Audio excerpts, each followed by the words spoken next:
Chinnia, you sit in Ghana, what's going on? Well, what's so difficult about the demands?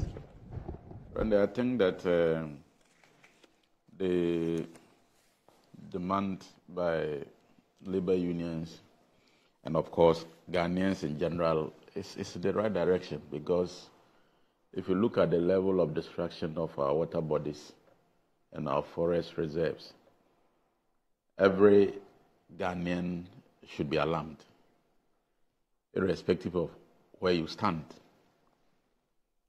And government, all over the years, I think, have been making some strides in trying to manage the situation, but I think we need to do more. And the request to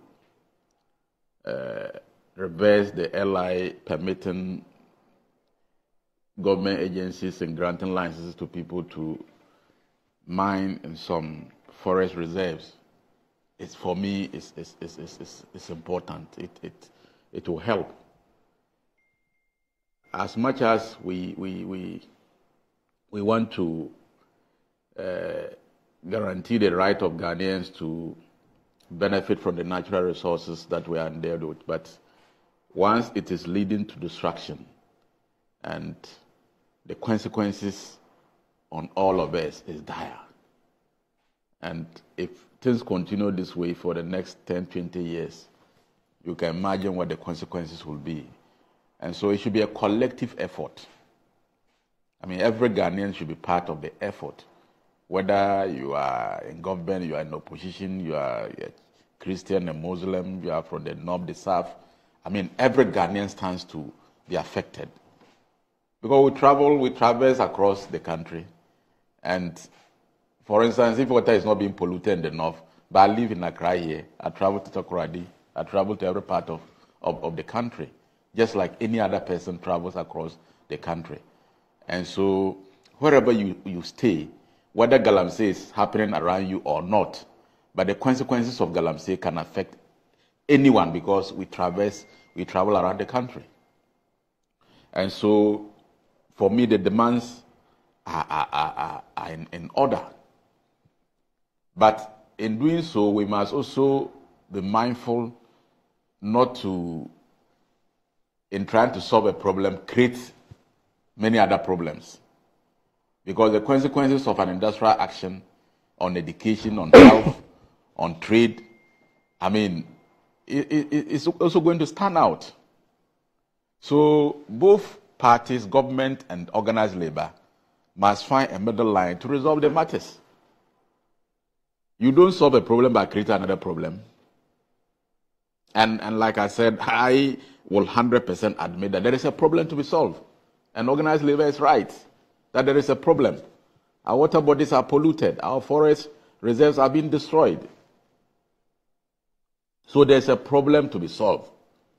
But my issue is, in solving that problem, do we need to create additional problems? That is a question I ask. So, I hear you clearly. The question I ask, you see, and look, organized labor, the leadership of organized labor actually came under a barrage of criticism and attacks when they gave government a 1 month period to act. People thought that they were being soft. I'm sure that you even heard allegations of they having been influenced and all that in order to do that. But I thought that organized labor was being reasonable. That, look, this is an issue, but at least let's give government a month to deal with the issues. 1 month. So end of August, we say, government, we're giving you by 30th September to deal with the issues. We say set up special courts to deal with this issue.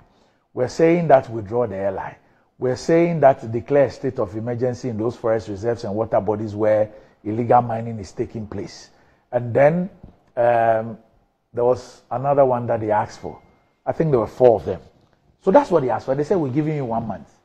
Then government engages them, 1 meeting. Government sets up a ministerial task force or committee. They made them once. They deal with these issues. They have a discussion. Nothing happens. The September 30 deadline reaches. Then they now announce an industrial action. Even with that one, they give a 10-day notice or 11-day notice for that industrial action, still giving government space to act. Now here we are. Today is the last day. Has organized labor not shown enough good faith?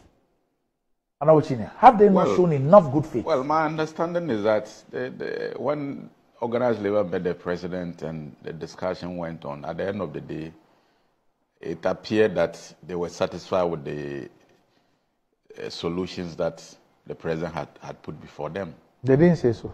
No, in the meeting, okay. I'm saying that, I mean, it was like it appeared they had accepted. It was after they came out, they met their members again, and then they did that press conference to say that they were going to go ahead. Because government has agreed that the LI will be withdrawn, and there's a process to doing it. But I also agree with you that, I mean, if government can direct the agencies who implement the law as administrative measure to suspend or not to apply the law. I'm sure you've heard that on the 3rd of October, whilst they were in that meeting, that same day, 11 licenses were issued. I've not heard so. That day, the October 3 that they were in the meeting. I've not heard so, and I don't have. Yes, I don't have any information. But I'm just saying that it will not be out of place to have that administrative measure, because I mean it's a legal matter that has to be resolved, and the appropriate body to resolve it is Parliament.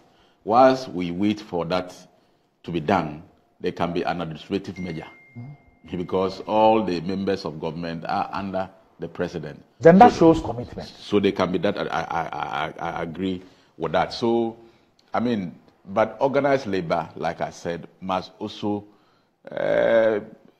be a bit restrained, because, like I said, you don't solve a problem by creating more problems. And in trying to solve the issue of water pollution and destruction of the environment, if doctors don't go to work, if Ghana Water staff don't go to work, it means we are not going to get water. If teachers don't go to work, it means our kids will not be in school. So what will be the long-term effect of all these consequences of the decision of organized labor? So I think that there should be a better way of resolving it. We flip the coin? And also, yes. Randy, and also, this is something that has been going on. Government has been battling with this matter for a long time. Why will organized labor have to wait 3 months to elections before taking this drastic action? How do you mean? I mean, this matter has been raging. It has been a raging matter. So this is how I answer the question. To be honest, this is how I answer the question. If government, you know the statement that government issued, the government says that, look, we are committed to meeting all the... but government has said so. No, you don't get me. I'm saying that government says that we are committed to meeting all the demands. If indeed government is committed, what is difficult about government within the 40-day period that organized labor gave it? What was difficult for government to have said that, look, the president has ordered the Minerals Commission, the Ministry of Lands and Natural Resources and Minerals Commission to stop issuing any licenses which will come under the LI 2, whatever it's called. That's one. Pending the withdrawal by Parliament when it reconvenes. 2, the president has instructed the military and the police to immediately proceed on this one. The Attorney General has met the Chief Justice. The courts already exist, or they've decided to expedite issues.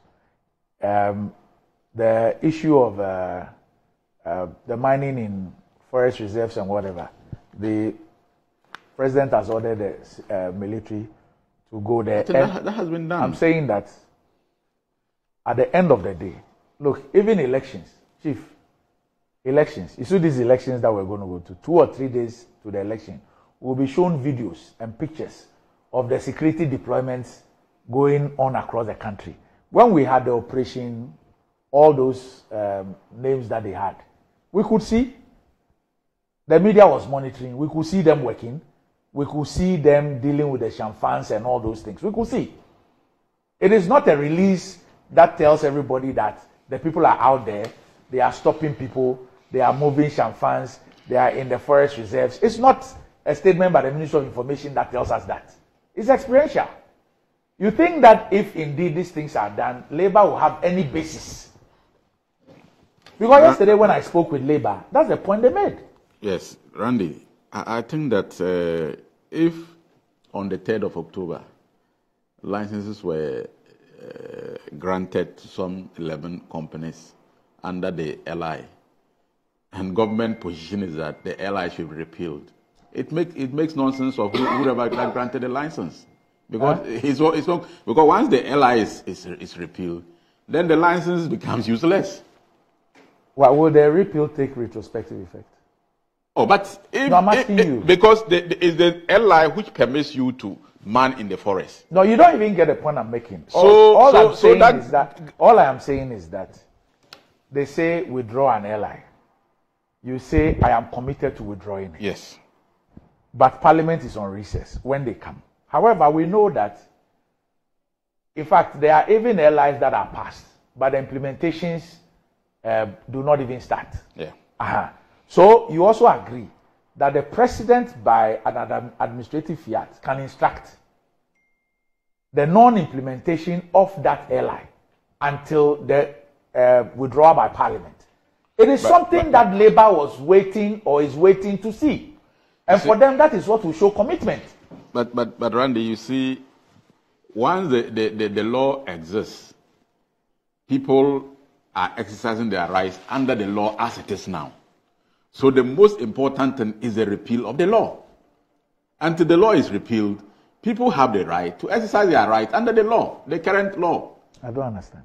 The current law allows people to mine once granted a license. Who grant? You know what the LI, in fact, what makes it worse is that it is the president who has been empowered to grant those licenses under the LI. But you know, those powers are exercised by the ministers and so the president who is delegating the power, can't he say that on the basis of this and the fact that I agree and I want Parliament to withdraw the law, henceforth I am withdrawing any delegated authority to anybody? How difficult is this? Well, what you have just mentioned, I don't have details, so I wouldn't want to speak to something I don't appreciate or I don't know about. But the point I am making is that the government has expressed its willingness to put before Parliament for that particular law to be repealed. Okay. And so, like I said, organized labor's concerns are genuine. Mm-hmm. They are genuine because our water bodies are being destroyed. Our forest is being destroyed.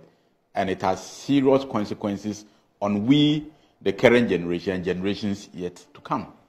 And so, adding their voice to the fight is in the right direction. Mm-hmm. But my point is, do you solve a problem by creating more problems? I think the Labour should find alternative ways of making sure that together with government and other state stakeholders, the matter is resolved without necessarily embarking on this strike. Because from tomorrow, if the strike comes on, there are going to be consequences that will be added to the problems that we have already. And people were affected. The same Ghanaians were affected. So can't we find a middle line? I mean, the president has expressed his commitment to resolving the matters. He has declared all those zones as, red alert on all those zones, and then the LI is going to be repealed and all that. So at least the opportunity should be given to the government to work through with the concerns they have raised and the government willingness to address them. Otherwise, we are going to create additional problems to the existing one that we are fighting. And for me, that is not helpful for us as a country. Right.